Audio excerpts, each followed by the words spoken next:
Hi, my name is Travis Bornstein. I am a family member to someone who is lost to the disease of addiction, and I'm from Akron, Ohio. Thank you so much for taking the time out of your busy schedule to come and talk with On the Road to Recovery today here at Tyler's Redemption, the place that you've kind of helped to put out there so you can help people in recovery, and we really, really appreciate it. We know you're a very busy person. Yeah, thank you very much. It's exciting, and I'm honored to be a part of what you're doing. Very good. So let's start kind of at the beginning. What was life like as a child, and how did addiction affect it? Yeah, so, I personally have never struggled with substance use. I seen it firsthand, and I seen what, the disease of addiction and alcoholism can do, and it really was an example of what not to do. So, I personally ran from it. You know what I mean? It was like I seen it. You know what I mean? And I seen the pain and all the things, the problems that it caused our family, and so it was just like a perfect example of what not to do. And so that's kind of how I ran with it. Can you describe how addiction has affected your life? So, Shelley and I.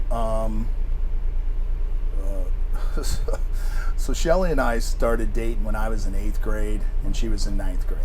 Wow. And we've been together our whole lives. Okay. I mean, we broke up like everybody does, but so we've been together our whole life. And Tyler is our oldest child, and then we have 2 daughters, Tana and Taylor. And listen, our family was perfect, man. And I don't try to say that to be cocky or consider. That's not what I'm trying to do. It's just, man, I married my high school sweetheart. We had 3 beautiful kids. We both had good jobs. We had a nice home. Middle class family, playing by the rules, and man, it was awesome, man. It was everything was cool, and Tyler was just a great young man. You know what I mean? He was just very athletic. Played all the sports, and smart, intelligent, funny, had lots of friends. You would have never convinced me that this would happen to us. You would have never convinced me. But, he broke his arm. He kept breaking the same arm in the same spot. Every time he would fall, whether it was football, on a skateboard, or wrestling, every time he posted an arm, he would break it. And so they finally caught it in an MRI, and then they did the first surgery at age 11. Well, my wife noticed some changes from there, and then he breaks it again at age 18. They go back in, clean it up, fix it again, and now he's old enough, where he's feeling the opiates. He knows what that feels like, and so it was on from there. It was on. Everything about him changed. Do you remember any other moments that he was like, did he get caught using marijuana or alcohol or anything like that, or it was just no? Right I mean, off? Listen, I'm sure he did all that. Sure. You know what I mean? But it wasn't like he really ever got in trouble until he was on heroin. Yeah. Once he got on heroin, he got caught with heroin. He went to the Turning Point program in Summit County, to the drug court, and completed that program. And but he just really it really taught me how powerful opiates are, and how addiction isn't a will. It isn't like, I'll just stop. You can't just stop. You know what I mean? It changed our life forever. I mean, once we found out that, so ultimately that led him to heroin. And as you know, 4 out of 5 heroin users first began with the use of opiate prescription pain pills. And I was the first person that Tyler told that he was doing heroin. And so you didn't really see it, and then you kind of wrote some things off. It's just a phase. He's fine. You know what I mean? Because he's hitting all the check marks. But that doesn't really matter. You know what I mean? That doesn't really mean anything. So ultimately, Tyler was enrolled in college, and he wasn't staying with me, but he was staying with a friend in our neighborhood. And I came home, and his car was parked in the lot, and I drove up, and I said, "Hey, why ain't you in school tonight?" And he's like, "I don't have no gas in my car, so I couldn't really go." I said, "I got gas, let's go." So we get in the car, and we're driving towards Akron U, and I could just tell something was wrong, And so I pulled off the road, and I said, "Tyler, what's wrong with you, man?" And he's like, "Dad, I'm using heroin." And so he was actually in withdrawal, and so, which I didn't really understand none of that at the time, but now I of course do. And so the next 6 years of our life looked like relapse recovery. So, we learned a lot of tough lessons. I personally learned a lot of tough lessons. At that stage in my life, I didn't understand addiction as a disease. I felt like I failed as a father. I felt like my son was a moral failure. It's like, hey, we didn't raise you this way. You know what I mean? We've had you in church your whole life. What's going on? And none of that matters. None of that means nothing. And so ultimately what ended up happening with Tyler is we had put him in, he went into a program in Ashtabula. It's like a 21-day program. And then we took him from there to a sober living facility in Florida. And he was down there for a couple months, relapsed while he was down there. They kicked him out of the program. He's homeless on the street for about 5 weeks down there. And I was in contact with him every day. I had a number set up. All you got to do is call them. They'll come and get you right where you're at. And unfortunately, it took him about 5 weeks before he can make the call.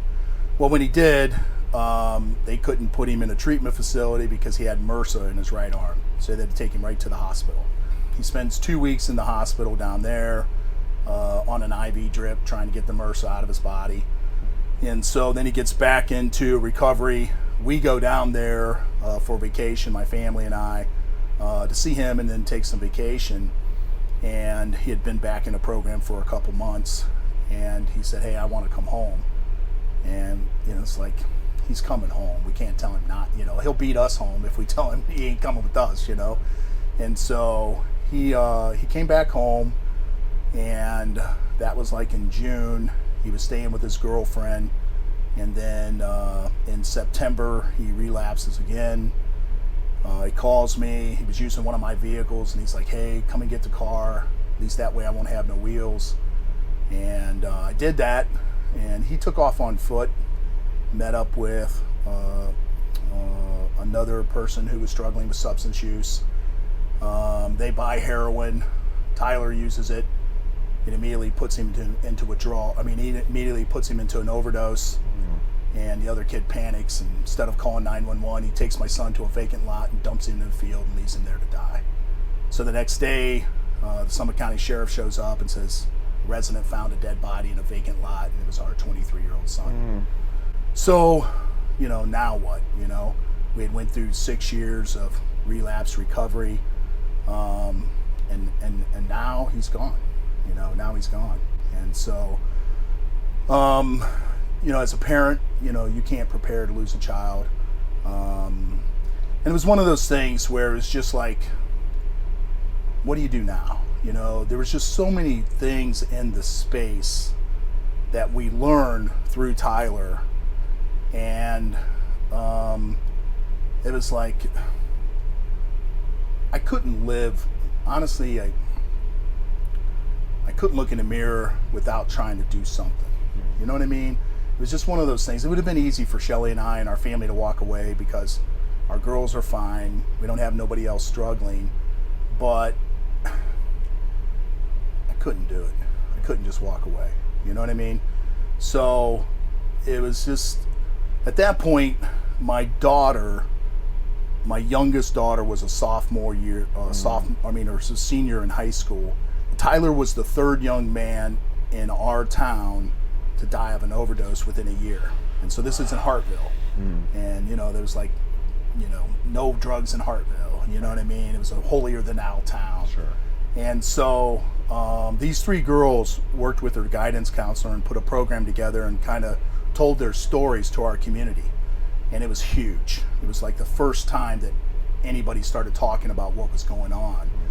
And so I'm sitting in the audience, watching my 17-year-old daughter have more guts than her dad sharing our story, because I was ashamed, I was embarrassed, I felt like I failed as a father, and I'm watching my daughter like lead our family, and I was super proud of her, you know, but I couldn't kind of live with myself, you know. So my daughter's senior year, they spent the rest of their senior year traveling throughout Portage County, Summit County, Stark County, speaking in schools and trying, you know, to get the conversation going. So through that, we kind of formed a Facebook page, and then through that, we decided to form a nonprofit, and then the nonprofit, we kind of dialed that in based on 3 pillars. So it's education, support, and recovery. And so the education piece is just getting out to communities, whether it's churches, businesses. I've had the opportunity to speak at different conventions and just explaining opiates, the overprescribing of opiates, trying to educate the public on the disease of addiction, that it's not a moral failure.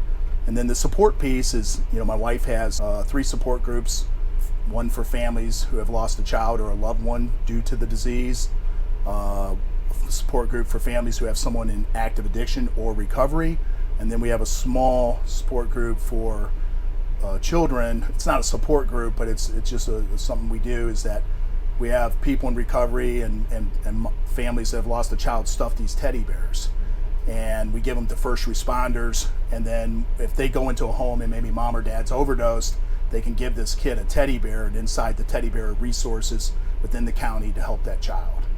That's so amazing. yeah, so and then the third piece was the recovery piece, which was the big dream, Tyler's Redemption Place. So I work for the Teamsters Union. I'm the president of Teamsters Local 24.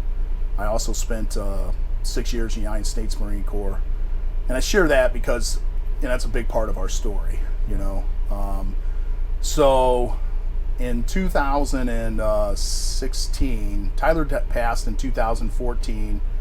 We formed the nonprofit in 2016.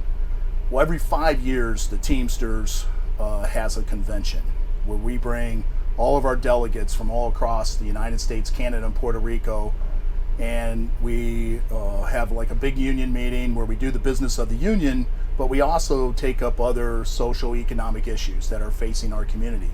And so I had wrote a letter to our general president and basically said, as union leaders, we're community leaders, and there's nothing impacting our community more than the opiate epidemic. And so he gave me a chance to speak.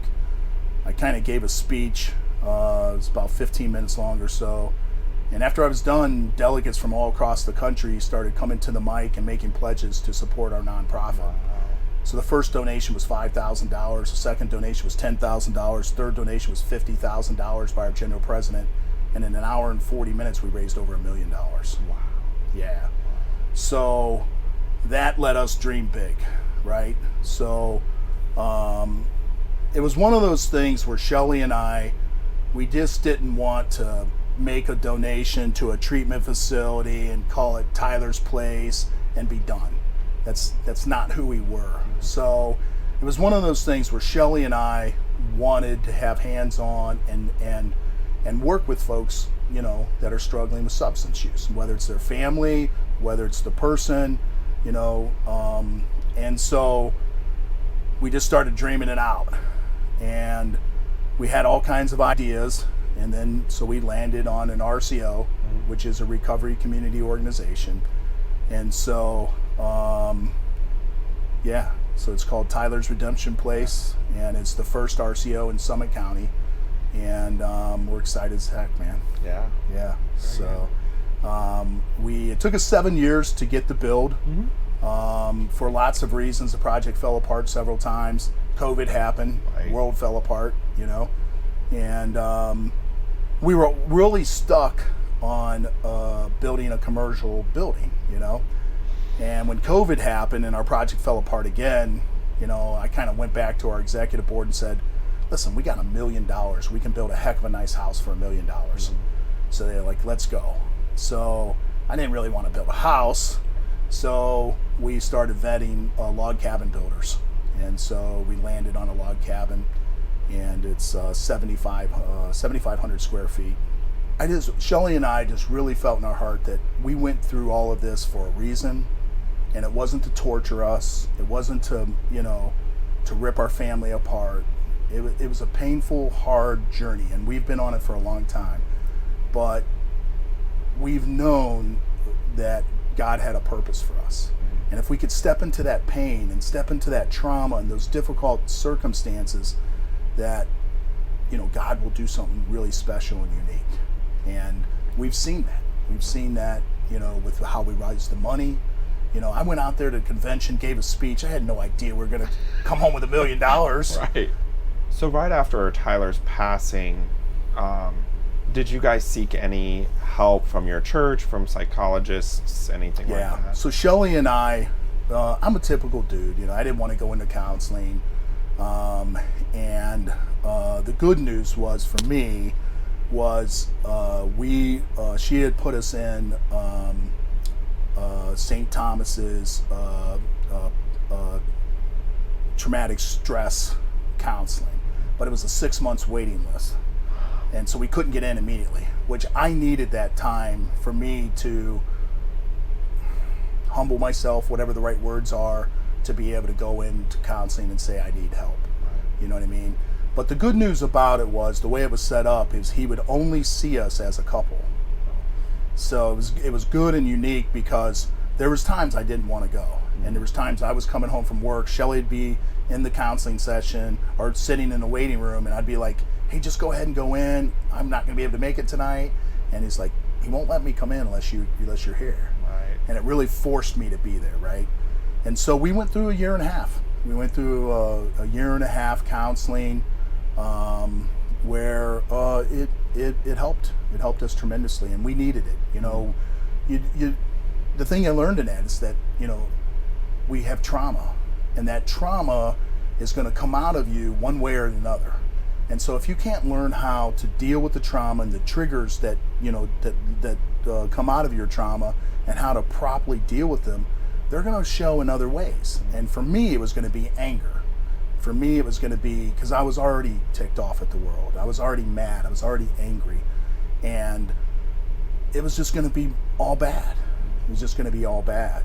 And so there's no doubt that and like Shelley and I talk about, like when we have this support group, we always say this support group's in addition to professional counseling, not in replace of.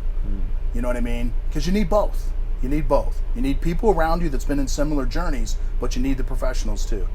You need the professionals too. So, Tyler's Redemption Place is at 2684 Sanitarium Road in Akron, Ohio. We're located in Summit County. We're 5 miles outside of Stark County and 5 miles outside of Portage County. So we're in a perfect location for the Tri-County area for folks and families that have someone in active addiction or someone in recovery.